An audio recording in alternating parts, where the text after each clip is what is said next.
Sigurado na magiging masaya itong Converge Fiber XS kung mate-trade na nila si Mikey Williams. Wala namang duda na malakas na yung lineup ng Converge ngayon.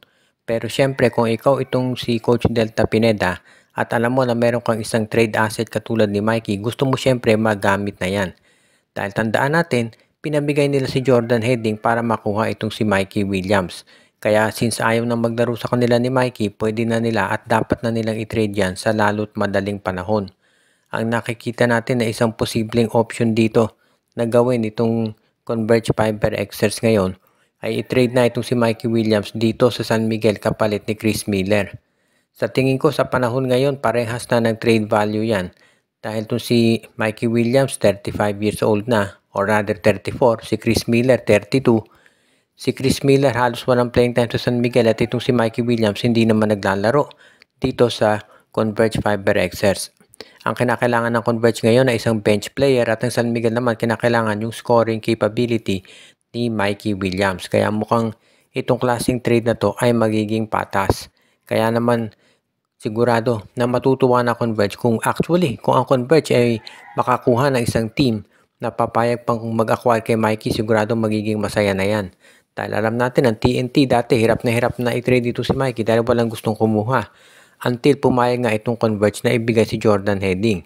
Ang naging problema ng Converge, hindi naman naglaro sa kanila si Mikey. Kaya ngayon, itong San Miguel Beermen, mukhang yan ang pinakamagandang option para dito sa Converge Fiber Xers para makapag-trade na para sa kanila.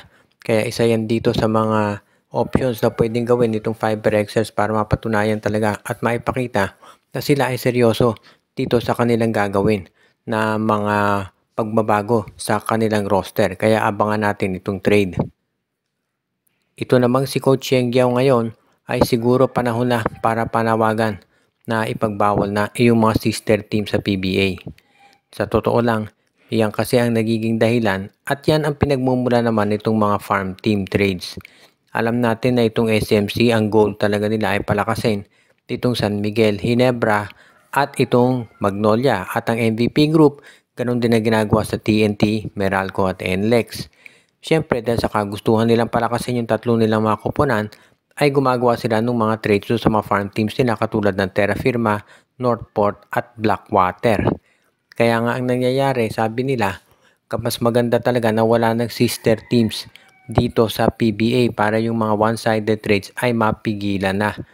Kaya nga, kinakailangan din siguro pag-aralang mabuti at gawin yung boto ng mga sister teams ay isa lang ang bilang dito sa Board of Governors. Dahil alam naman natin na palaging magkakampi yung mga sister teams.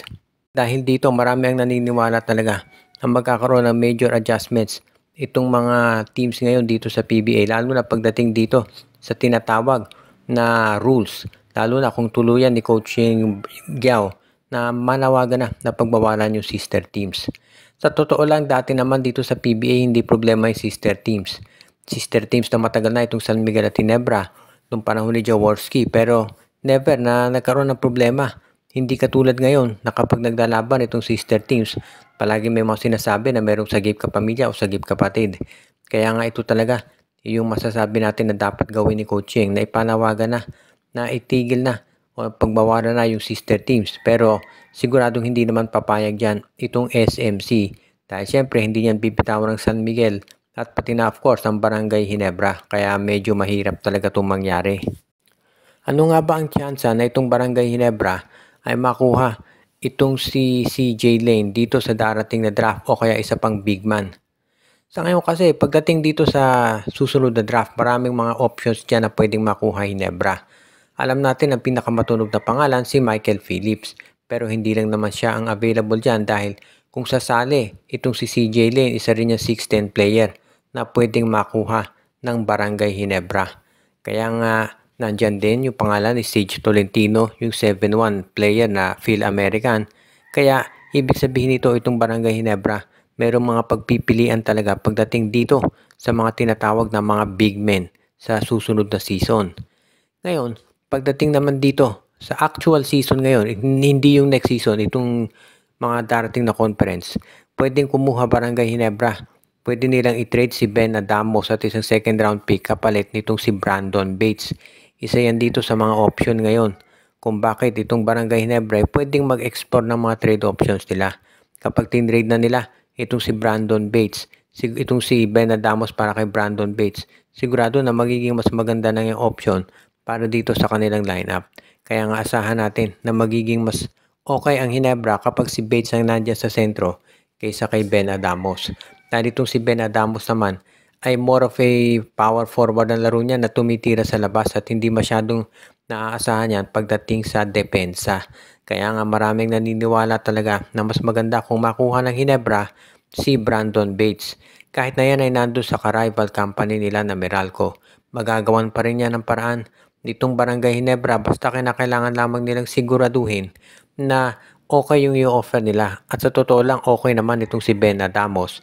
Lalo na kung isasama pa natin yung second round draft pick ng Ginebra, mapapakinabangan yan ng Meralco. At ang huli nating report ngayon ay ito nga bang Robert Bolick ay napupulitika.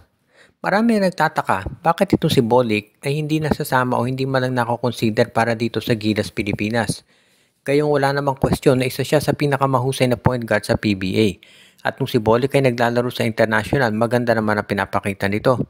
Dahil dito merong mga lumalabas na mga espekulasyon na baka daw kaya hindi nasasama itong si Robert Bolick ay dahil hindi ito gusto ng SMC. Kung inyong maaalala, itong si Robert Bolick naglalaro noon sa Global Port at matunog yung balita na ite-trade ito sa Magnolia Hotshots kapalit ni Paul Lee. Pero napurnada yan dahil nagdesisyon si Robert Bolick na magpunta sa Japan B-League.